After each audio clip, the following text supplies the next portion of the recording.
피해가고 싶지만 어쩔 수 없네. 더 이상 물러설 자리도 없으니 이 모습 이대로 조금 더 가까이 가도 견딜 만한 아픔을 내게 주셨으니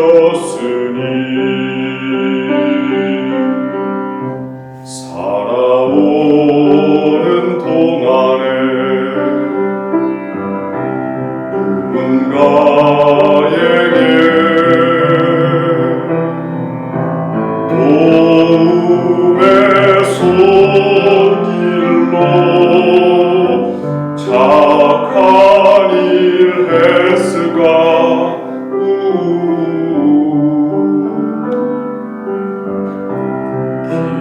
기억하지 못해도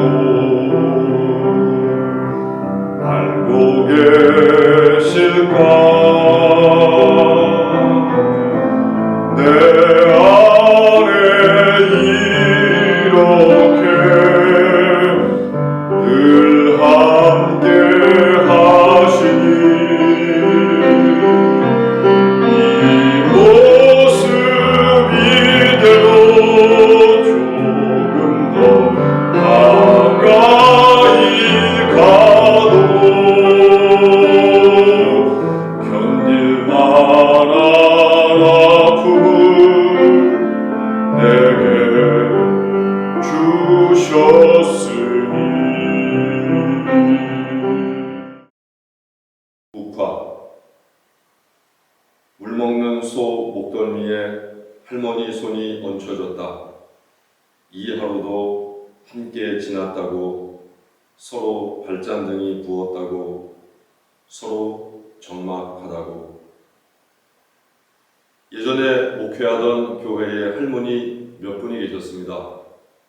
그분들 중 한 할머니께서 소를 2마리 키우셨습니다. 어느 날 저에게 전화를 하셨습니다.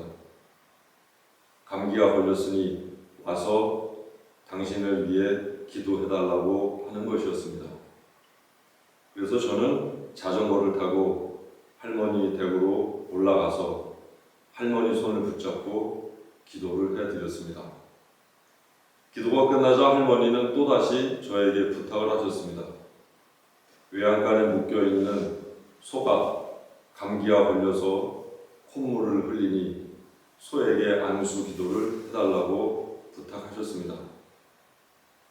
저는 할머니와 함께 외양간으로 갔고, 할머니는 고삐를 붙잡고, 저는 소 이마에 손을 얹고 소를 위해서 기도해 주었습니다.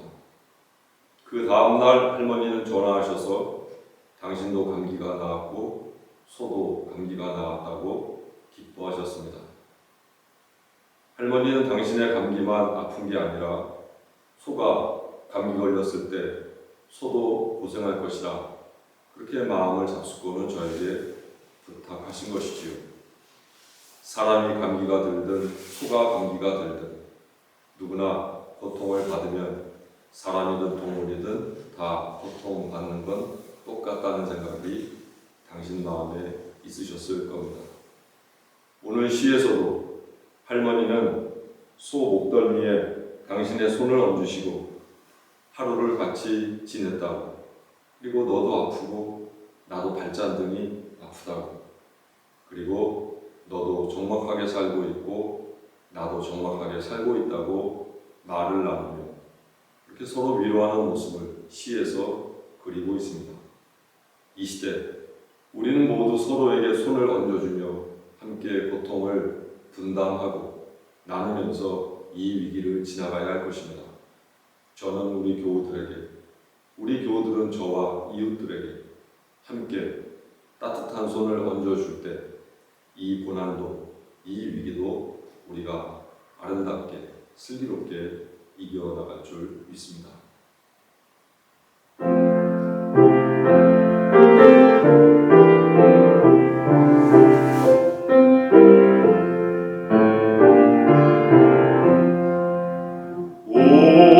오랫동안 기다리던 주님 강림하셔서 죄에 매인 백성들을 자유 얻게 하시네.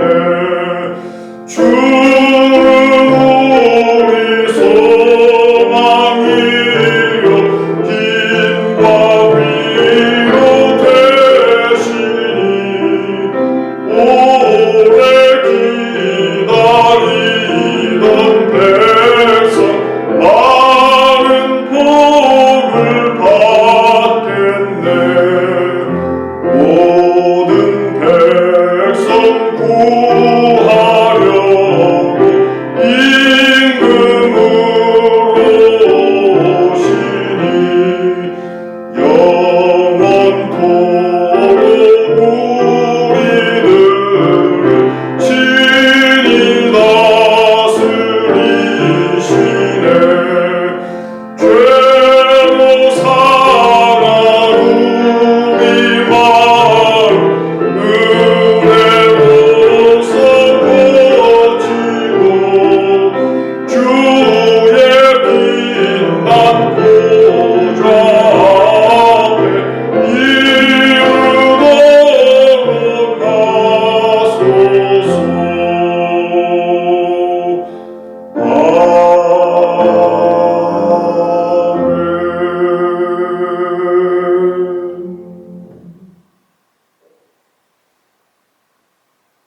하나님, 겨울 되었는데도 한 번 본 적 없는 눈, 지금 계절 겨울인가 의심 들던 차에 잘게 부스러진 쌀아기 닮은 쌀한눈, 비닐하우스에 떨어져 녹아내렸던 지난주였습니다.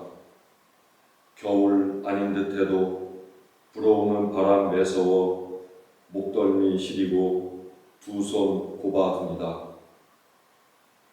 겨울 표면 얼어붙은 얼음 밑으로 채 빠져나가지 못한 공기, 숨구멍 찾아 이리저리 돌아다니고 그 많던 물고기들 추위 피해 더 깊은 물속으로 숨어 들었습니다.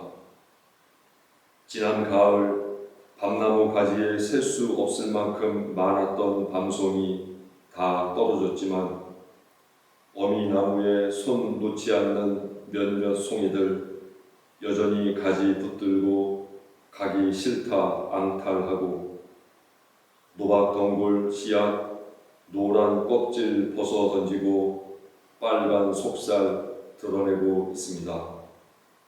산 위 높은 나무에서는 눈빛 날카로운 말똥갈이 기세 좋게 포효하며 먹잇거리인 맷비둘기 간담 서늘케 합니다. 밭에서는 농부님들 내년 농사 위에 두원 펴고 볏짚 썰어 흩뿌리고 갈아엎어 땅에 힘 더하고 있습니다.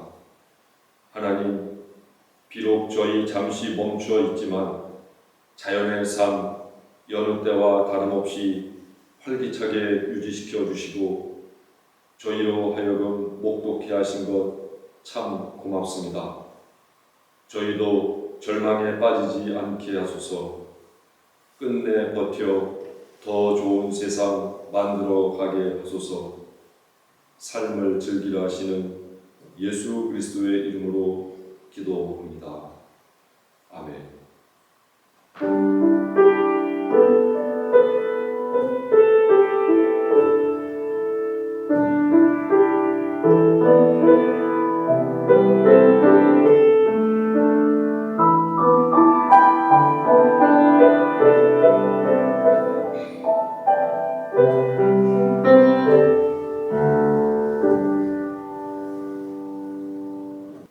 그리스도께서 우리를 해방시켜 주셔서 자유를 누리게 하셨습니다. 그러므로 굳게 서서 다시는 종살이의 멍에를 매지 마십시오. 아멘.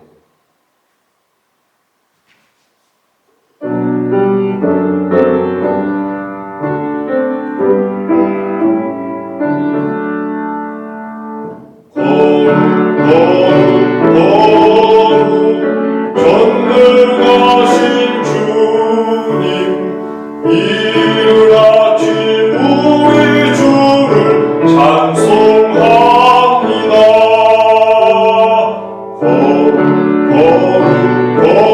거룩 자비하신 주님, 성삼일체 우리 주다.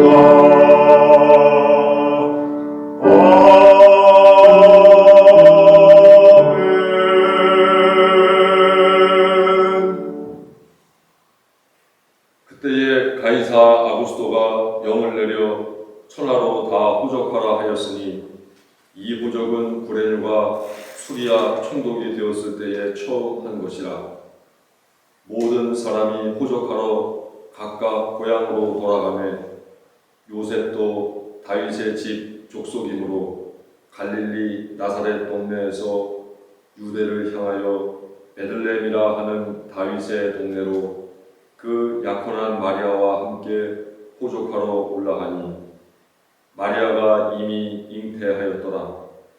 거기 있을 그때에 해산할 날이 차서 첫 아들을 낳아 강보로 싸서 구유에 뉘었으니 이는 여관에 있을 곳이 없음이로라. 그 지역의 목자들이 밤에 밖에서 자기 양떼를 지키더니 주의 사자가 곁에 서고 주의 영광이 그들을 두루 비추매 크게 무서워하는지라.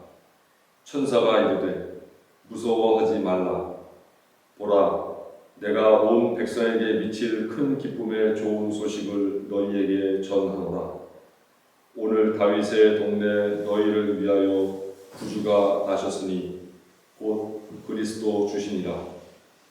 너희가 가서 강보에 쌓여 구유에 뉘어 있는 아기를 보리니 이것이 너희에게 표적이니라 하더니 호련히 수많은 천군이 그 천사들과 함께 하나님을 찬송하여 이르되 지극히 높은 곳에서는 하나님께 영광이요 땅에서는 하나님이 기뻐하신 사람들 중에 평화로다 하니라. 아멘. 오늘은 대강절 제3주입니다. 대강절 또는 대림절, 강림절 모두 아기 예수를 기다리는 그리스도인들의 자세와 신앙을 기념하고 다잡을 수 있는 좋은 기간임을 우리에게 알려줍니다.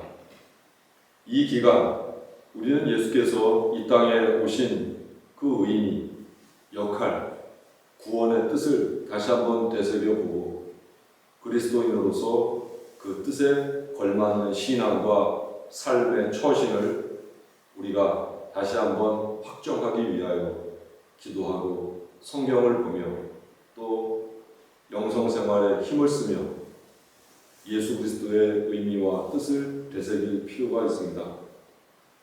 오늘은 누가복음 2장 1절서부터 14절에 있는 예수님 탄생의 말씀을 함께 읽으면서 그 속에 담겨있는 구원의 의미, 예수 그리스도의 참 뜻을 되새겨 보고자 합니다. 누가복음에 의하면 예수께서는 참으로 비참하고 어려운 시기에 그러한 곳에서 또 그러한 사람들과 함께 하시며 이 땅에 태어나셨습니다.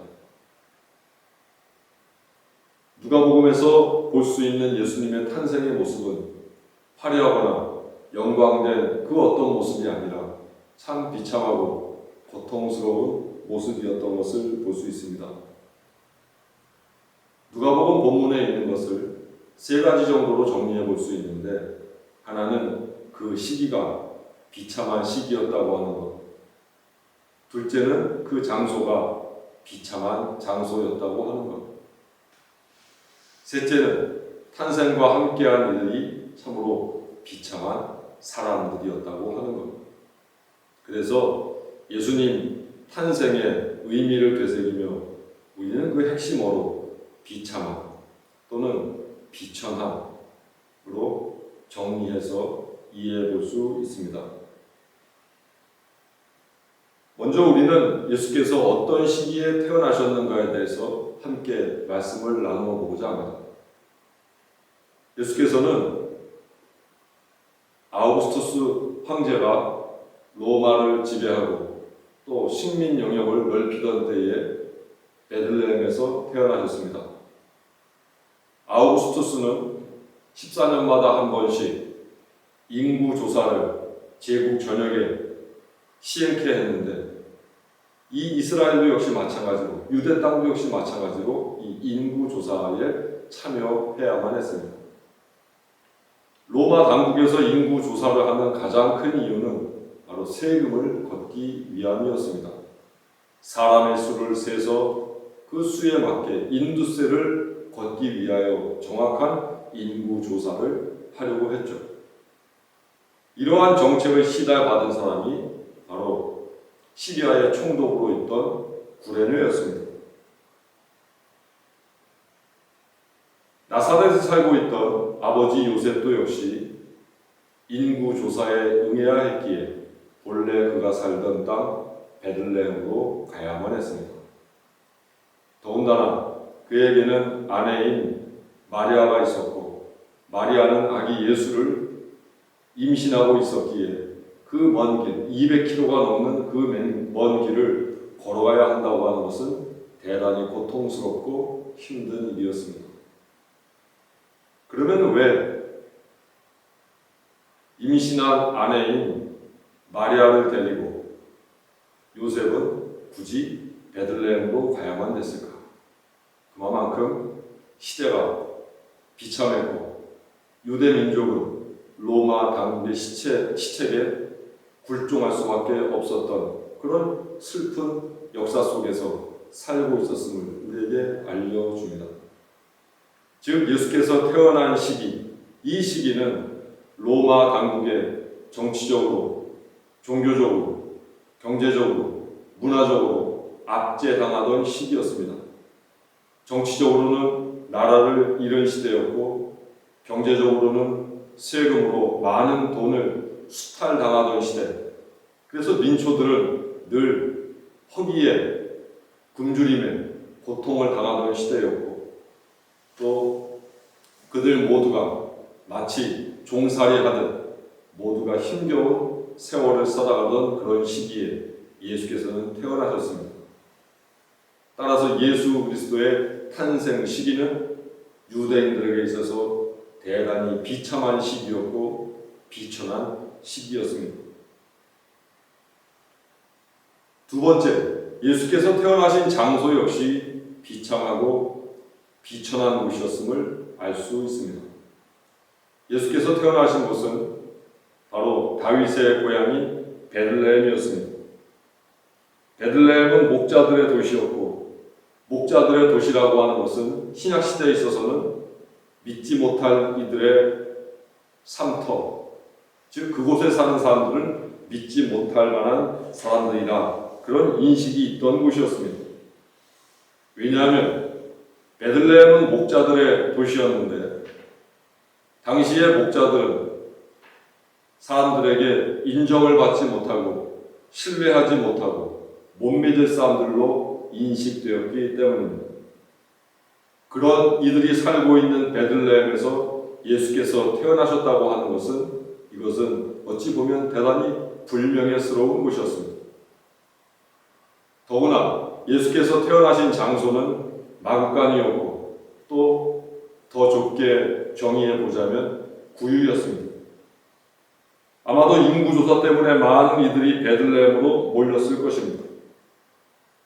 마리아와 요셉도 역시 그 대열에 섞여져 있었지만 아무래도 일정이 임신부인 마리아로 인해서 지체되다 보니까 미리 사람들이 여관을 선정하고 요셉과 마리아는 거할 여관을 구하지 못했을 것입니다. 산딸이 다가와 산기가 있었지만 결국 좋고 깨끗한 방에서 머물지 못하고 하는 수 없이 마구간에 기거할 수밖에 없었습니다. 존귀하신 예수께서 가축들의 처소인 마구간에서 태어나게 된 이유입니다. 그리고 예수께서 누이신 곳은 바로 말구유였습니다. 말구유는 돌로 된 말밥통입니다. 예수께서는 사람이 누울 수 없는 바로 그런 곳 말밥통 위에서 당신의 첫 생애를 시작하셨습니다. 물론 이것을 좀 더 철학적으로 신학적으로 보자면 예수께서는 인류의 밥이 되기 위해서 생명과 같은 밥이 되기 위해서 이 땅에 오셨는데 바로 그것을 상징하기 위하여 말구유에 누이셨다 이렇게 볼 수도 있겠지만 인간적으로 볼 때 또 건강이나 위생으로 볼 때 아기 예수께서 말구유에 누이셨다고 하는 것은 대단히 비참하고 비천한 처지에 놓이셨다고 하는 사실을 우리에게 알려줍니다. 따라서 예수께서 태어나신 지역인 베들레헴도 또 예수께서 태어나신 마구간도 말구유도 모두 비참한 장소임에 분명합니다. 예수께서 태어나셨을 때 함께한 이들, 목자들 역시 비천하고 비참한 사람들이었음을 알 수 있습니다.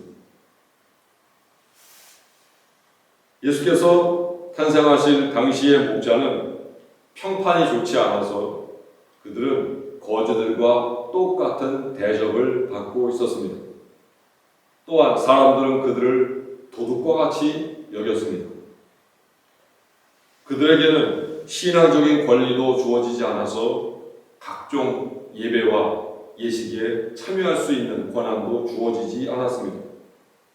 더군다나 그들은 법적으로 신뢰할 만한 사람이라는 인식을 받지 못하여 그들이 아무리 어떤 증거를 갖고 있고 증인이 될 만한 어떤 사안들을 지니고 있다고 해도 법정에서 그들이 증언을 할 수 없었습니다. 왜냐하면 법적 효력이 나타나지 않기 때문입니다. 비참하기 짝이 없는 이 목자들에게 예수 그리스도의 탄생 소식이 전해졌습니다. 그들은 세상에 둘도 없이 신심이 깊고 믿음이 좋은 사람들로 인정받게 되었음을 알려줍니다. 왜 하나님께서는 평안하고 평화로운 시기에 예수를 태어나게 하지 않으시고 그와 같이 비참하고 비천한 시기에 태어나게 하셨을까? 더군다나 안락하고 편안한 곳, 위생적으로도 안전한 곳에서 예수께서 태어나시지 않고 목자들의 도시인 베들레헴에서, 그것도 가축들의 처소인 마구간에서, 그것도 말바통인 말구유에서 예수 그리스도를 태어나게 하셨을까? 더군다나 그의 첫 소식을 전한 이들은, 탄생 소식을 전한 이들은 마태복음처럼 근사하게 동방 박사들처럼 훌륭한 이들이 아니라 왜 사람들로부터 지탄받고 법적으로도 증거의 능력도 발휘할 수 없는 목자들을 통해서 탄생 소식을 전하고 계실까? 그것은 다름이 아니라 바로 하나님의 관심이 어디 있는가를 우리에게 잘 알려줍니다. 우리는 이 자본주의 사회에서 살면서 잘 먹고 잘 살고 좋은 데서 호의호식하며 살아가는 그것이 하나님께서 주시는 거대한 복이라 여기기도 하지만 오히려 하나님의 관심은 바로 그렇게 비참한 시기, 비참한 곳, 비참한 사람들에게 가 있다라고 하는 사실을 예수 그리스도의 탄생을 통해서 우리에게 알려주시고 있습니다. 어찌 보면 가난한 사람들, 약한 사람들, 사회적으로 배척당하고 소외되는 사람들, 미숙하고 죄인이라 여겨지는 사람들, 외국인, 이방인과 같이 타야살이하면서 고통당하는 이들, 바로 그런 이들에게 하나님의 관심이 집중되고 있음을 알려주기 위하여 예수 그리스도를 비참한 시기, 비참한 장소, 비참한 사람들과 함께 이 땅에 태어나게 하신 것을 우리로 하여금 알게 하시고 있다는 말입니다.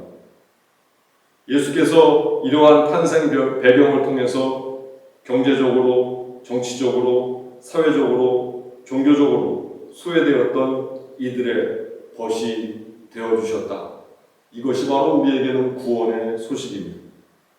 예수 그리스도의 탄생을 지금 여기에서 기념해야 하는 이유가 바로 거기에 있습니다. 나와는 다른 어떤 이들을 위한 탄생이 아니라 바로 나와 같은 사람을 위하여 예수께서 탄생하셨기에 이 성탄절이 의미가 있는 것입니다. 어쩌면 그때 그들보다 경제적으로, 환경적으로는 나을지 몰라도 2020년 우리는 여전히 비탄함의 시대에 살고 있습니다. 거리두기라는 이름으로 스스로 소외된 채 살아야만 하는 시대에 우리는 살고 있습니다. 잘 먹고 잘 입고 살지는 몰라도 코로나 블루라고 하는 회색빛 세상에서 우리는 하루하루 힘겹게 살고 있습니다. 심적으로 그 어느 때보다 위축되어 살고 있는 지금, 비천함을 배경 삼아 이 땅에 태어나신 예수 그리스도의 탄생이 반가운 이유입니다. 우리는 이 시기 예수 그리스도의 탄생을 통해서 비천한 삶을 살고 있는 우리를 위로하시는 하나님의 따스한 손길을 느낄 수 있어야 합니다. 우리를 찾아오신 예수, 우리를 위해 태어나신 그 예수를 다시 한번 경배하고 기뻐하고 그분을 통해서 위로받는 성탄절이 되어야 합니다. 나아가 예수께서 우리를 위로하시기 위해서 이 땅에 오신 것처럼 우리도 이 성탄절에 그 누군가에게 위로의 손길이 되고 위로의 벗이 되어 이 어려운 시기, 마치 서두에 말씀드린 것처럼 할머니가 외양간에 있는 소를 위해서 기도를 부탁했듯이 우리도 서로에게 하나님을 향하여 위로의 말씀을 더하시기를, 위로의 힘을 더하시기를 서로 중보하면서 기도해 주어야 할 것입니다. 우리가 이렇게 성탄절을 보낼 수 있을 때 지금의 위기를 좀 더 슬기롭게 극복할 수 있게 될 것이고, 마음 따뜻하게 이 모든 위기 끝까지 쓰러지지 않고 모두가 버텨내면서 삶의 힘을 더하며 삶을 회복할 수 있게 될 것입니다. 우리 모두 이 성탄절에 아름다운 하나님의 천사가 되기를 간절히 기원합니다. 기도하겠습니다. 비참한 시대, 비참한 지역, 비참한 곳, 그곳에서 비참하게 살아가는 이들에게 위로가 되시고 기쁨이 되시고 힘이 되신 예수 그리스도의 탄생의 모습을 누가복음 본문을 통하여 살펴보았습니다. 하나님, 지금 저희의 삶도 비참해졌고 힘겹고 어렵기만 합니다. 저희에게도 위로가 되어 주옵소서. 저희에게도 기쁨이 되어 주옵소서. 저희의 삶이 회복될 때까지 저희의 삶 주님께서 붙들어 주옵소서. 우리 모두에게 성탄절을 통하여 다시 한번 하늘의 기쁨을 더하여 주옵소서. 예수 그리스도의 이름으로 기도합니다. 아멘. 예수의 이름으로 행동하며 살겠습니다.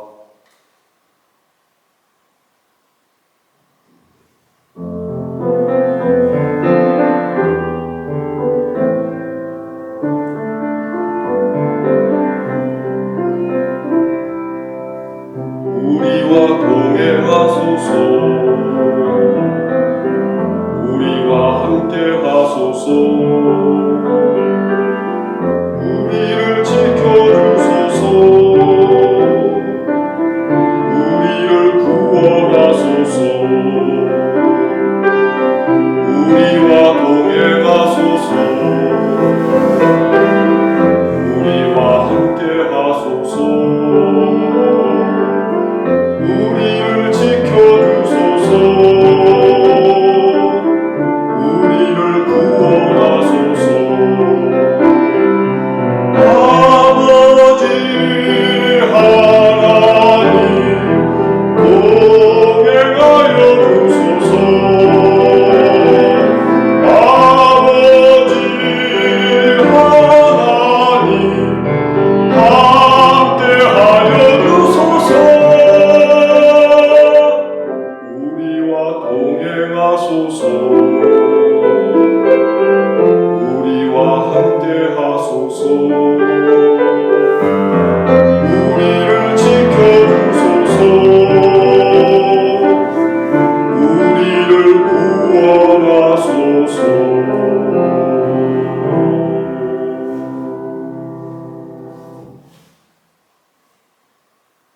예수 그리스도를 본받아 사십시오. 언제 어디서나 누구에게나 그리스도인이 되십시오.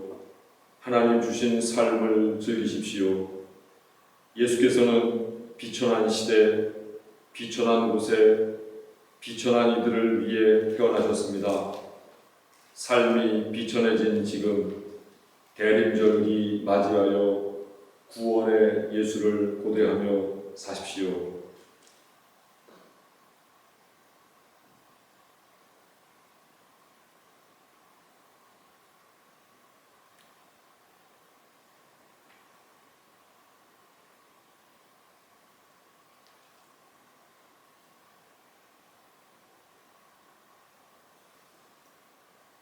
지금은 우리 주 예수 그리스도의 은혜와 하나님의 크신 사랑과 성령의 교통하심이 어렵고 힘겨운 시대를 살아가는 이들에게 하늘의 위로를 전하신 예수 그리스도의 탄생을 통하여 다시금 힘을 얻고 삶을 회복하여 그리스도인답게 하나님의 아들, 딸답게 이 땅에서 살고자 하는 원천 신앙 공동체 모든 식구들 머리 위에 지금부터 영원토록 함께 하시기를 간절히 축원하옵나이다.